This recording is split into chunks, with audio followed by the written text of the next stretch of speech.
Alam ko ayaw niyo kami rito ni Joey. Kahit kami hiyang-hiya kasi nagkakaproblema kayong magkapatid dahil sa amin. Nangangako naman kami, halis kami, makaluwag-luwag lang eh. Pwes, maluwag ang kalsada, Daisy. Mas bagay kayo doon. Hindi evacuation center ang bahay namin para pilitin yung makipagsiksikan dito kasama ng mga basura nyo. Lumayas na kayo, anak mo. Lumayas na kayo ng anak mo. Huwag kayong tumigil dito sa bahay namin. Nakakahiya kayo. Ang kapal ng mukha nyo. Lumayas kayo! Lumayas na kayo dalawa! Huwag kayo babalik dito sa amin!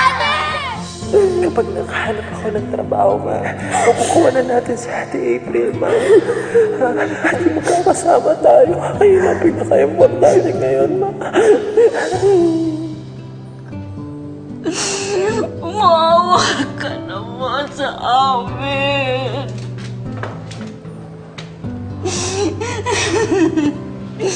Wala kaming matitiran. Hindi mo alam kung gaano ka-importante para sa amin mag-ina ang makapagsimula muli. Magsisikap kami, magtatrabaho kami, mag-iipon po kami. Kailangan namin ng matitiran.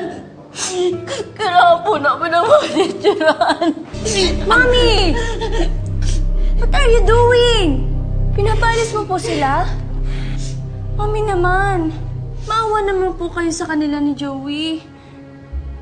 And besides, Tito Armani owns this house. At nakikitira lang din tayo dito. Huwag kang makialam, ha?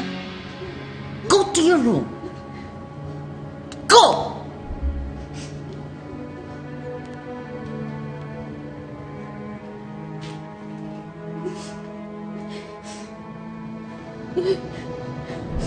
Mila, ibaba mo lahat ng gamit nila.